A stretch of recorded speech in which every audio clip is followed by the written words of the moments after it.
In this story from 2018, we get to meet a lottery winner who is told that his winnings are cursed.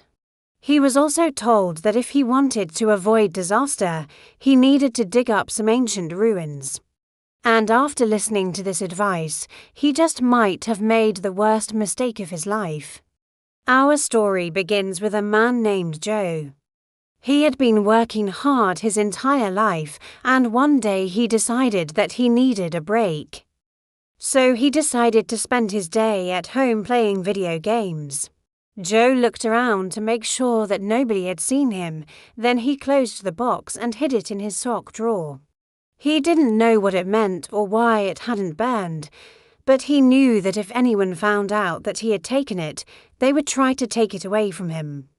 He jumped out of his chair and sprinted to the kitchen, where he found that the beans had caught fire. He thought about hiding it in his room, but he was afraid that someone else in the boarding house could find it. He ended up at the same park, and he noticed that there was a group of archaeologists there. He thought about the box that he had buried, and he wondered if it was important. Then he walked back to the boarding house, and he went to confront Harold. When he found him, Joe asked him if he knew anything about the box, but Harold simply shook his head. Joe didn't believe him, but he didn't have any proof that Harold was lying, so he decided to just keep it a secret. Joe felt like he was being watched, so he turned around and he noticed some figures standing in the shadows. He couldn't believe what he had just seen, and he wasn't sure if he should tell anyone. Man buys haunted doll, then realizes it's cursed. Or check out, evil clown statue comes to life. Then he remembered the box and he wondered if it had something to do with what had happened. He opened it up and he noticed that there was a small piece of paper inside. He unfolded it and he saw that there was a message written on it. It read, "Beware the curse of the ancients. They will rise and claim what is theirs." Joe's blood ran cold. He realized that the box had been cursed and that the curse had now been passed on to him.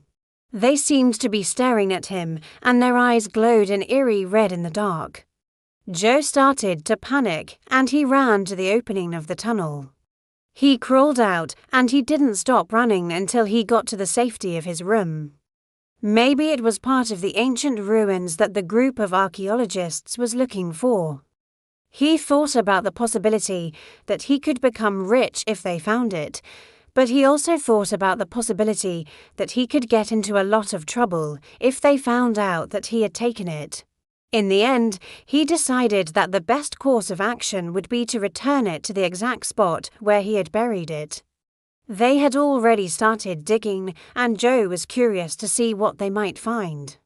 He watched as they uncovered a large stone structure, and then they began to clean it off so they could determine what it was. He sat there listening, and he heard a voice that sounded like it was coming from outside. The voice was raspy, and it was speaking in a language that Joe didn't recognize. He got out of bed to investigate, but as he walked toward the door, he heard the voice again. This time it was closer, and it sounded like it was coming from inside the house. He stopped in his tracks and he listened intently, but then the voice suddenly stopped.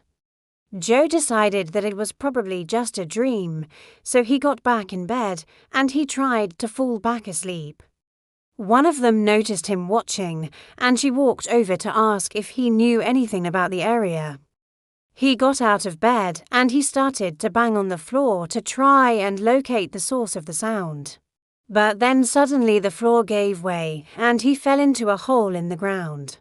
He landed on a cold stone floor and he could hear the voice right below him.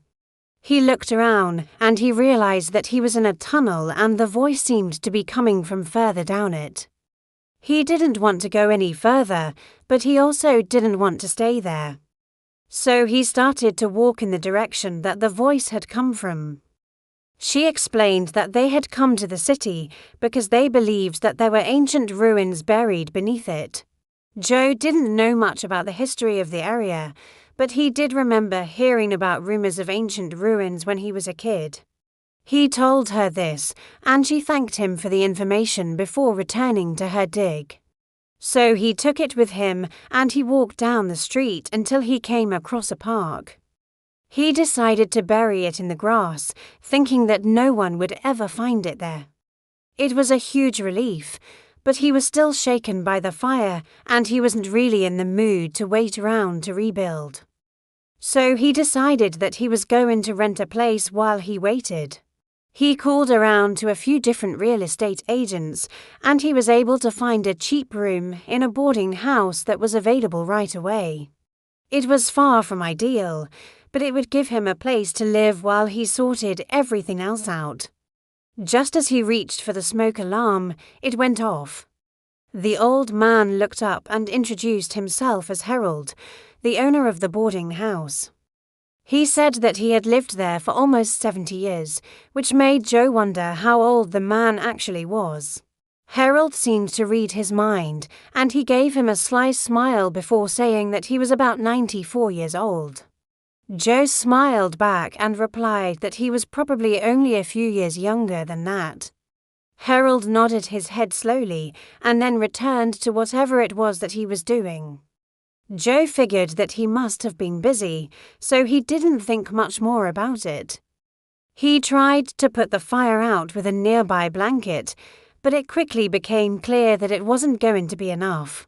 The fire department showed up soon after, and they were able to put the fire out.